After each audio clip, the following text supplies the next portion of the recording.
Jesus in the Gospel of John on Easter Sunday appears to the disciples in the upper room.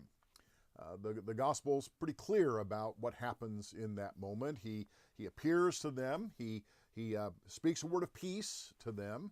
He breathes on them, the conveying of the Holy Spirit, the pneuma, the breath. And then he says, as the Father has sent me, so I now send you. And then he says a really curious thing. He says, if you forgive anybody their sins, they will be forgiven. And if you retain anybody their sins, they will be retained.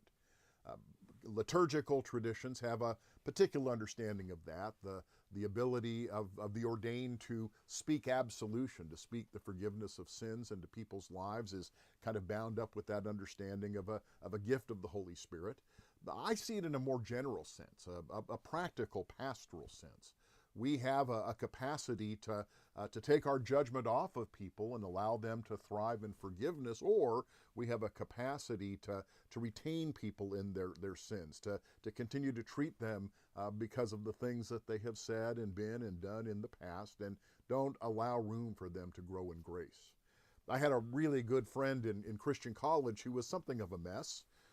He was in trouble, was not your conventional Christian college student, was in trouble pretty frequently, ran the edges of community pretty closely, and found himself on the outs with lots and lots of folks. Then he moved on. And I bumped into him again when I got to seminary. He was a fellow classmate in seminary. And in the intervening years, 2 years that we were apart, some extraordinary changes had happened to this guy. He was very, very different from the guy that I knew in college. He was much more serious, much more focused. And as I continued to be in relationship with him, we would sometimes bump into old college friends. And what I saw was that they never gave him the benefit of the doubt.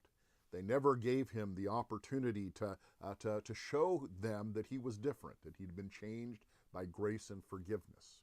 We have the power to forgive people their sins. We have the power to retain people in their sins. Only one is the work of the gospel. Only one allows people to change and grow with grace.